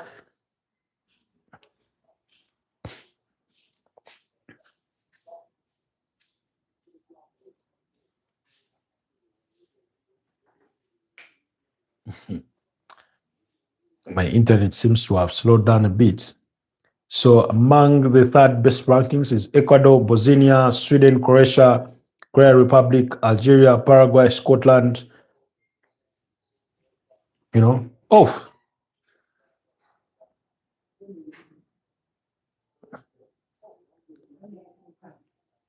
Noslin. Oh,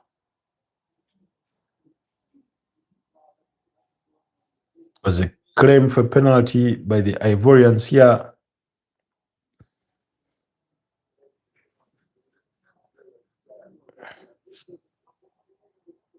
Uh-oh.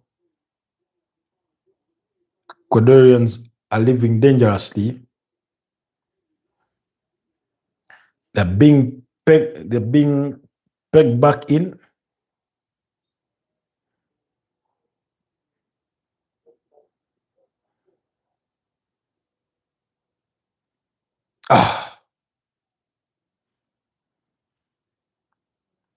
Heavy through ball to try and find Moises Caicedo or Caicedo.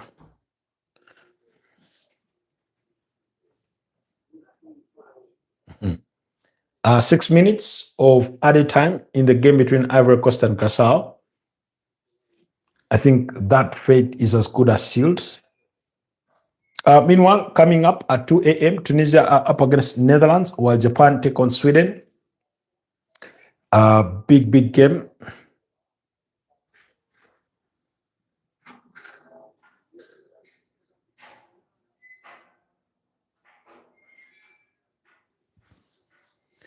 Ooh.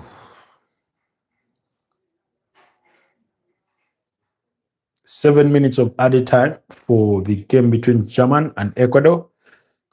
The Ecuadorians in the stands will be watching the final minutes of that one with their teeth.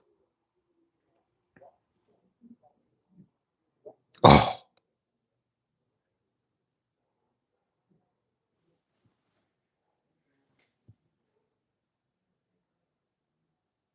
Uh-oh. Good interception.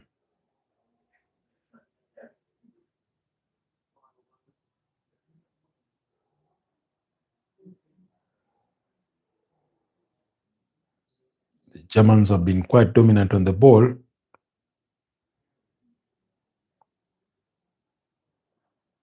Oh, it's a good escape pass.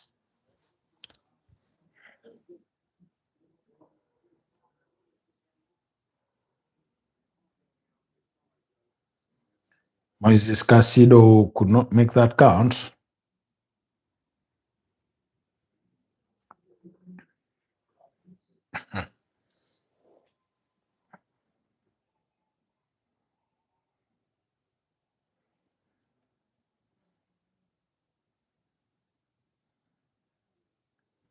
Hope that goal doesn't come.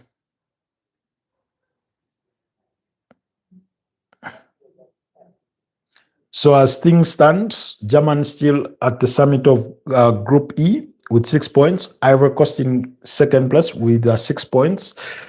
Of course, the Germans have a better goal difference, but Ecuador leading 2-1 against Germany at the moment. That puts them in third place with 4 points. Up next, Denis Undav tried to have a crack at it, but he could only put it in the side net. So up next, Netherlands up against Tunisia. Netherlands leading the pile in Group F with 4 points, while Japan against Sweden. Japan are second and Sweden are third with 4 and 3 points respectively out of Group F.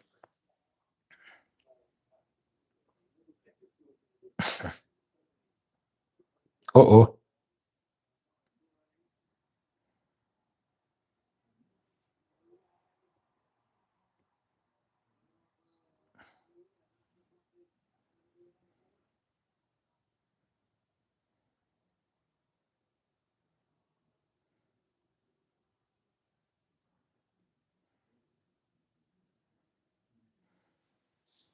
What are the Germans really fighting for? Anyways, in football, there's no mercy. There are no favors.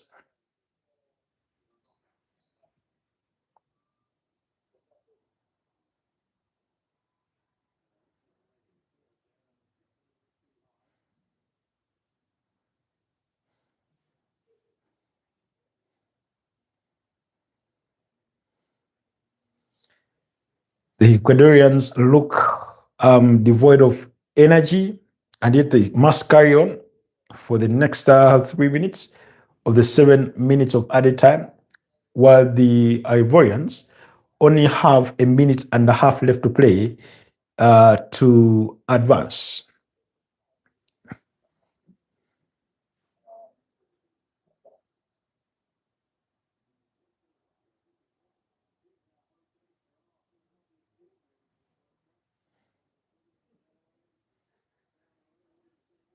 So this is about the integrity of the game. Nothing more. That's all Germans are fighting for.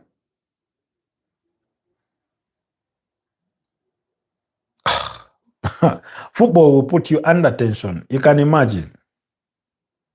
You can imagine the sort of nerves or nervousness, the shivering within the stands for for the Ecuadorian fans, what they must be feeling at the moment, having to go through all the emotions of it, at the moment.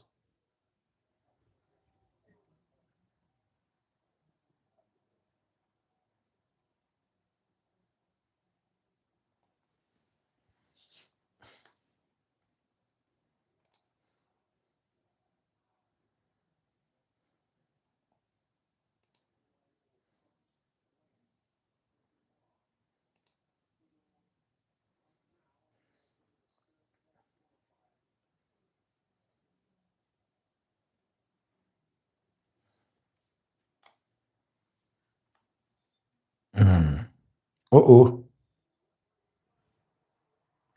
It's full-time score between Ivory Coast and Curacao. Curacao will pack their bags and head home after being beaten by Ivory Coast by 2 goals to nil. Both goals scored by Nicolas Pepe, one in each half.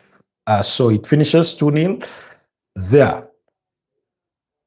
Meanwhile, we have 1 minute or less than a minute left to play in that game between Germany and Ecuador.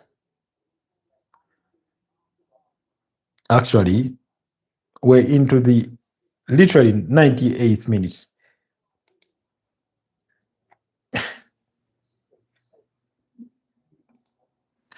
Okay.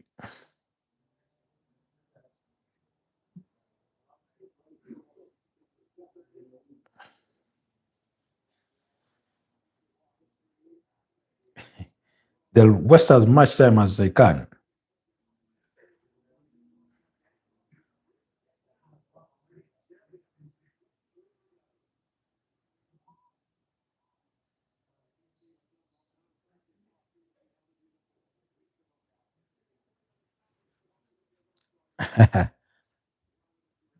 Full time score Ecuador 2, German won, and the Ecuadorians march on. They march on to the round of 32 as one of the third best placed teams from the rest of the groups. They needed to beat German to advance, and they've done it. 2-1, they win. So those goals are from Nilson Angulo and Gonzalo Plata are what have sealed it to cancel out Leroy Sané's lead earlier on in the game. So that is football for you. It means the world to them. Jesus Christ. The ladies are fighting for the manager of the Ecuadorian national team. They're fighting to hug him. They don't believe it. From now on,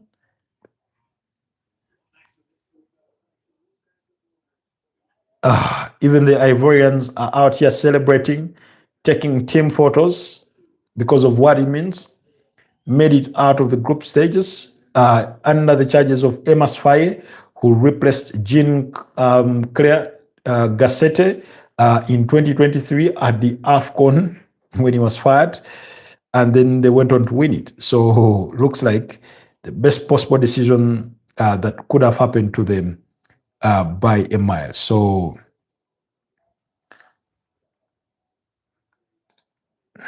anyways, let's continue a bit with the football talk, but predominantly to do with transfers and things in that regard, or the news revolving around transfers.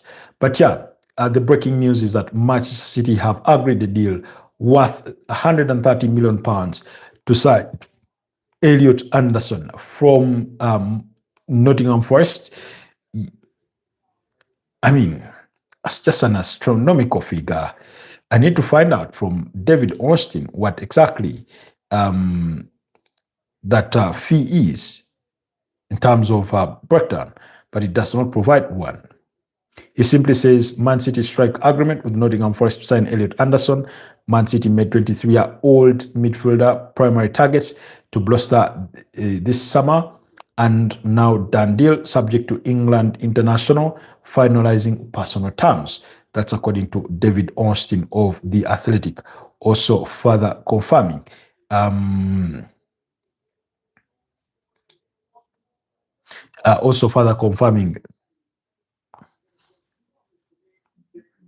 the news that is just come through.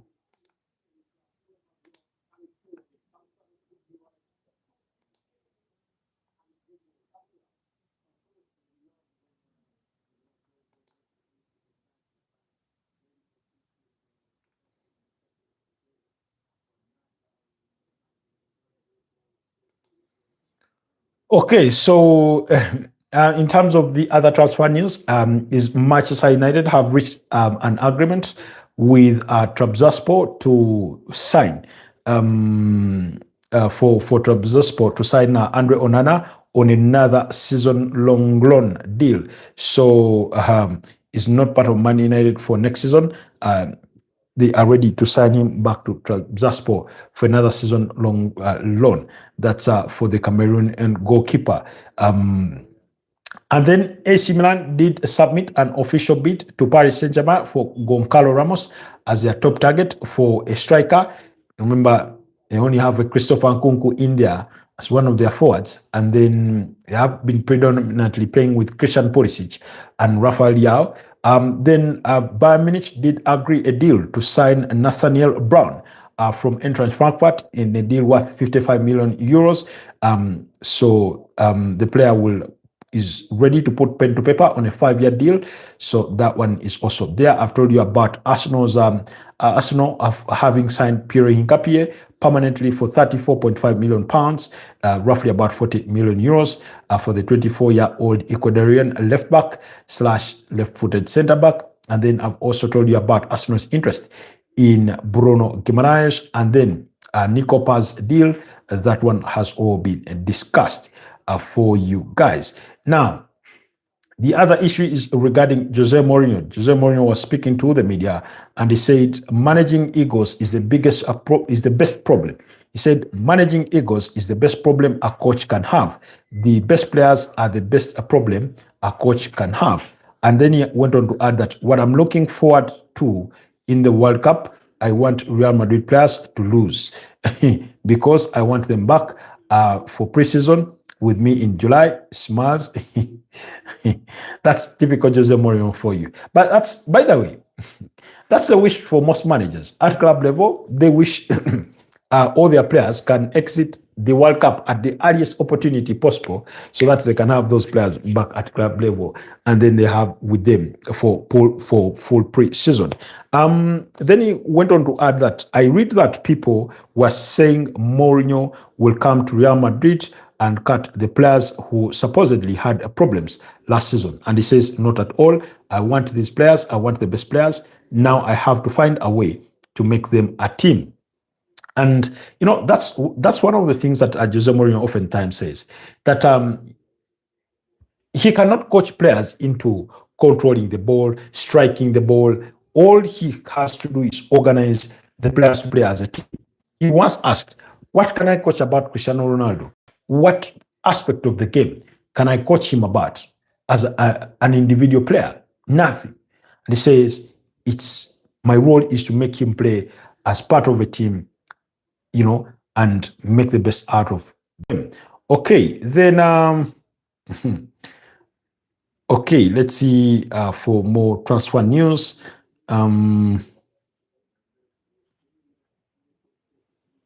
Okay, most of the news. Neymar won't be joining Cincinnati in the Major League Soccer after the World Cup, as earlier Ron reported. Hi, Shimi. How is Namibia? It's been a minute, by the way. I hope you've been doing okay, Shimi. Good to have you on the broadcast, even though you've joined us a little really late.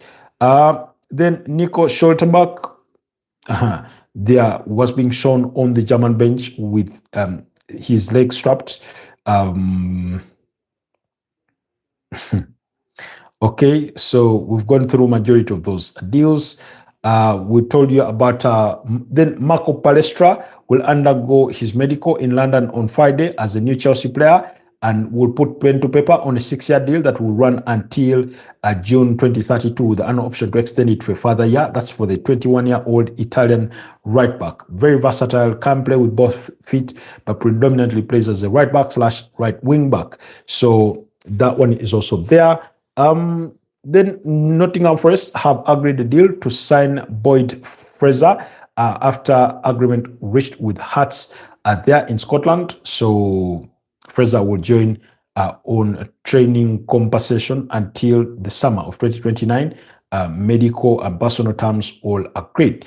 Okay, so those are some of the major transfer deals that are happening. Of course, obviously, as the case often is, there's plenty of rumors making the rounds to the effect of transfers, but I try to labor to bring you the absolute best of the version of transfers so that we do not get buried in so much noise of that. But Sandro Tonali still has already given the green light to Tottenham Hotspur if they can find an agreement with Newcastle. Tottenham Hotspur, Roberto Di Zerbi really wants Tottenham Hotspur as their primary target for a midfield. Okay.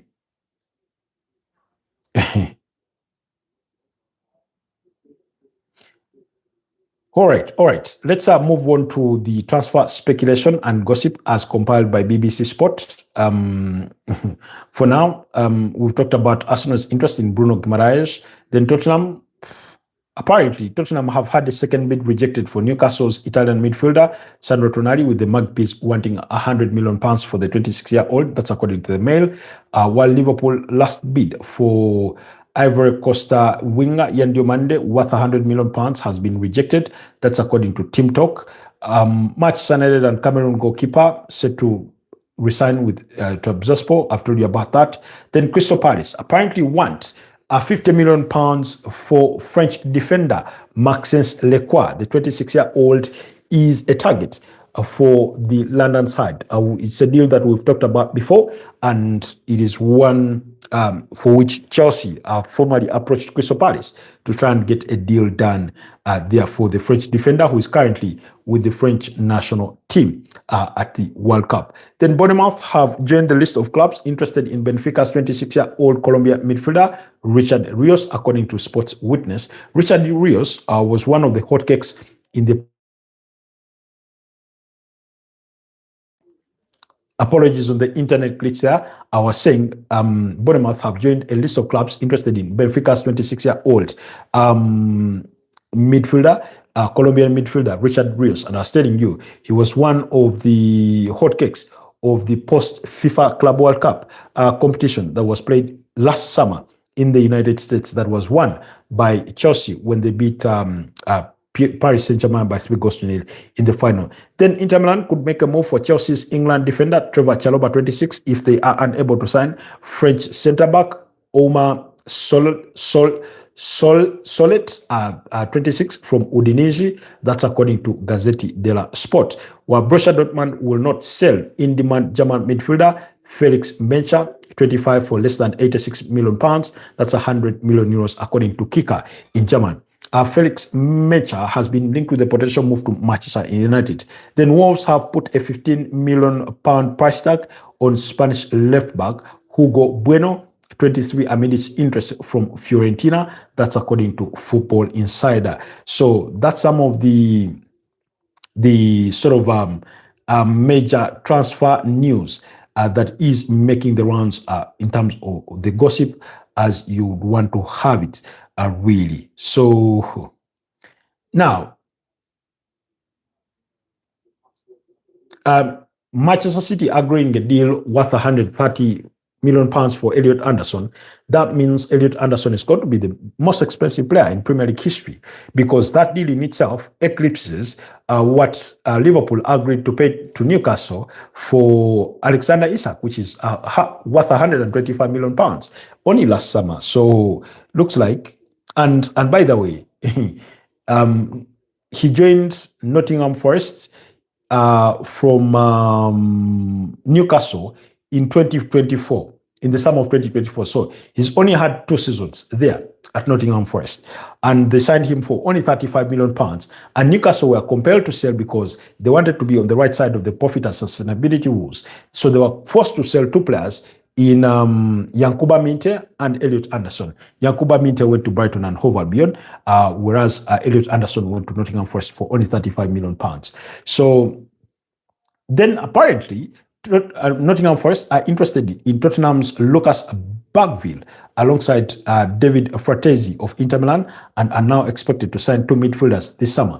So if I'm not Tottenham Hotspurs, trust me, I'm going to milk you for whatever coin I can for Lucas Bagville, because you've just gotten yourself a record deal for Elliot Anderson in there. So anyways, in the games are coming up next. It's already 1 a.m. or 12 minutes past 1 a.m. So let's look at some of the starting 11s for those upcoming games, for which we will not be able to do the live stream for.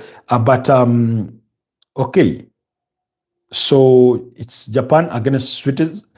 Against Sweden. Japan have Suzuki in goal. Zion Suzuki. They have Seko. They have Itakura. They have Aito. They have Sugawara. Yes. They have Daichi Kamada. They have Ao Tanaka. They have Nakamura. They have Dion. They have Meda and Ueda. And then on the side of Sweden, they have the goalkeeper is Zetterstrom. Yes, Zetterstrom. They have Victor Lindelof, Hein in that back three, and then they have somebody called Laja Baik, something like that. Some of these names are really, really difficult to pronounce. Yassine Ayari in midfield. They have Stroud. They have Stroud. They have Ben Henderson. They have Goodmanson, Anthony Elanga playing behind the twin striking of Alexander Isak and Victor Gyökeres. So that's how those sides have set up. Then the other game is between Tunisia and the Dutch. So let's see how the Dutch have also set themselves up for that particular fixture. But they have Bart Verbruggen, who had an excellent performance against Sweden, Virgil van Dijk, John Paul Van Hecke, Denzel Dumfries at right back, Nathan Ake at left back, Tijani Reinders, Frankie de Jong, and Gravenberch in that midfield, Cody Gakpo, Brand Robbie, and Daniel Malin in a 4-3-3 system. Then Tunisia have Damen, they have Valeri, they have Tabi, they have Abedi, they have Hamida, they have Shikri, they have Kedira, they have